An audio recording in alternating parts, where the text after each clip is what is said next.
नमस्कार दोस्तों। मूक नायिका में आप सबका स्वागत है। अभिनंदन है। आप सबको माँ रमाबाई जयंती की ढेर सारी शुभकामनाएं। कहते हैं हर सफल पुरुष के पीछे स्त्री का हाथ होता है उसे सफल बनाने में। उसी कहावत को चरितार्थ करती एक चिट्ठी जो कि बाबा साहब डॉक्टर बी आर अंबेडकर, देश के पहले कानून मंत्री और संविधान निर्माता ने 30 दिसंबर 1930 को लंदन से अपनी पत्नी रमाबाई को लिखी थी। इस पत्र को प्रोफेसर यशवंत मनोहर ने अपनी पुस्तक रमाई में शामिल किया है। भरत यादव जी ने फॉरवर्ड प्रेस के लिए इसका हिंदी में अनुवाद किया है। बाबा साहब के प्रेम, उद्गार, कृतज्ञता, समर्पण, लगन और त्याग का जीता जागता उदाहरण है ये चिट्ठी। दोस्तों, ये आवाज मेरी है, पर शब्द और भाव डॉक्टर बी आर अंबेडकर के हैं। रमा, कैसी हो रमा तुम? तुम्हारी और यशवंत की आज मुझे बहुत याद आई। तुम्हारी यादों से मन बहुत ही उदास हो गया है। पिछले कुछ दिनों के मेरे भाषण काफी चर्चा में रहे। कॉन्फ्रेंस में बहुत ही अच्छे और प्रभावी भाषण हुए।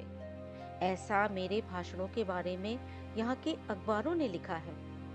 इससे पहले राउंड टेबल कॉन्फ्रेंस के बारे में अपनी भूमिका के विषय पर मैं सोच रहा था और आंखों के सामने अपने देश के सभी पीड़ित जनों का चित्र उभर आया। पीड़ा के पहाड़ तले ये लोग हजारों सालों से दबे हुए हैं। इस दबेपन का कोई इलाज नहीं, ऐसा ही वे समझते हैं। मैं हैरान हो रहा हूँ रमा, पर मैं लड़ रहा हूँ। मेरी बौद्धिक ताकत बहुत ही प्रबल बन गई है। शायद मन में बहुत सारी बातें उमड़ रही हैं। हृदय बहुत ही भाव प्रवण हो गया है। मन बहुत ही विचलित हो गया है और घर की, तुम सब की बहुत याद आई। तुम्हारी याद आई, यशवंत की याद आई। मुझे तुम जहाज पर छोड़ने आई थी।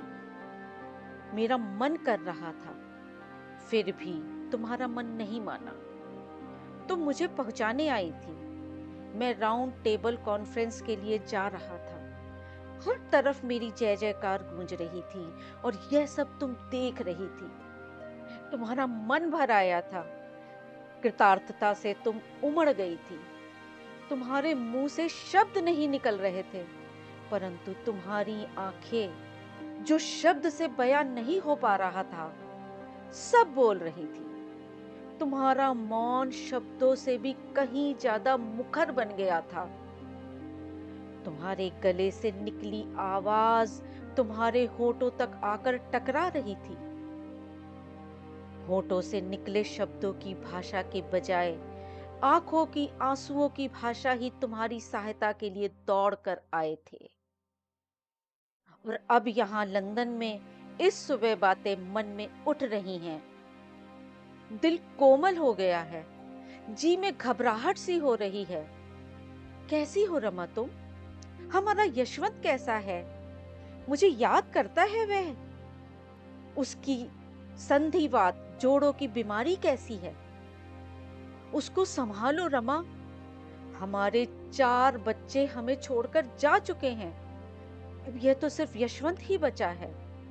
वही तुम्हारे मातृत्व का आधार है। उसे हमें संभालना होगा। यशवंत का ख्याल रखना रमा। यशवंत को खूब पढ़ाना। उसे रात को पढ़ने उठाती रहना।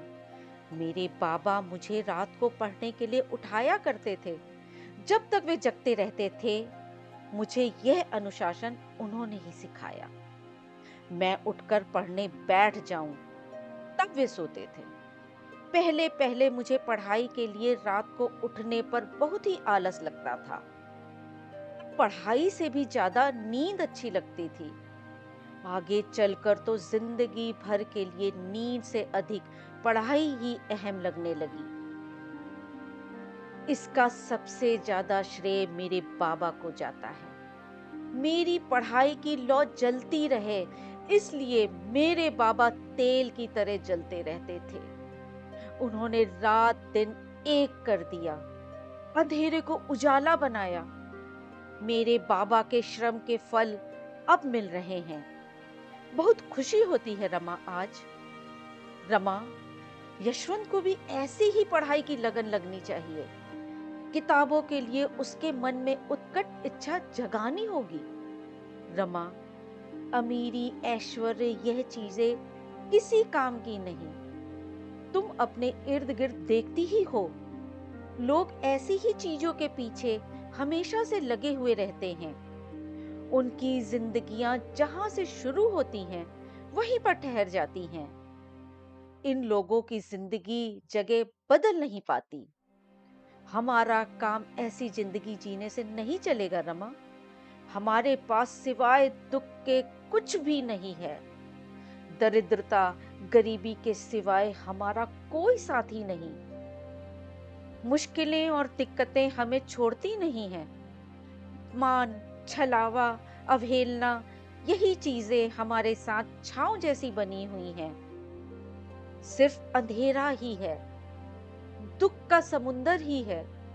हमारा सूर्योदय हमें ही होना होगा रमा। हमें ही अपना मार्ग बनना है। उस मार्ग पर दियों की माला भी हमें ही बनानी है।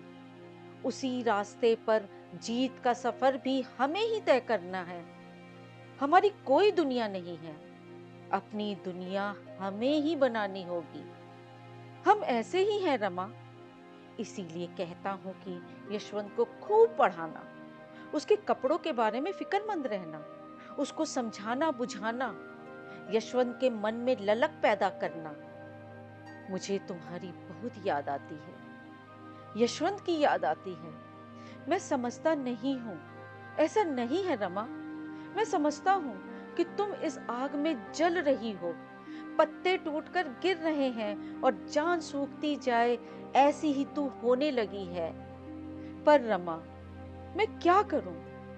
एक तरफ से पीठ पीछे पड़ी दरिद्रता और दूसरी तरफ मेरी जिद और लिया हुआ दृढ़ संकल्प, संकल्प ज्ञान का।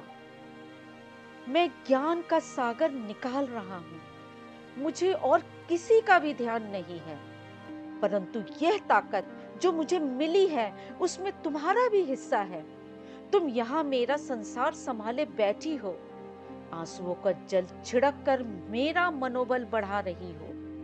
इसीलिए मैं बेबाक तरीके से ज्ञान के अथाह सागर को ग्रहण कर पा रहा हूं। सच कहूं रमा, मैं निर्दयी नहीं हूं, परंतु जिद के पंख पसार कर आकाश में उड़ रहा हूं। किसी ने पुकारा तो भी यातनाएं होती हैं। मेरे मन को खरोच पड़ती है और मेरा गुस्सा भड़कता है। मेरे पास भी हृदय है रमा।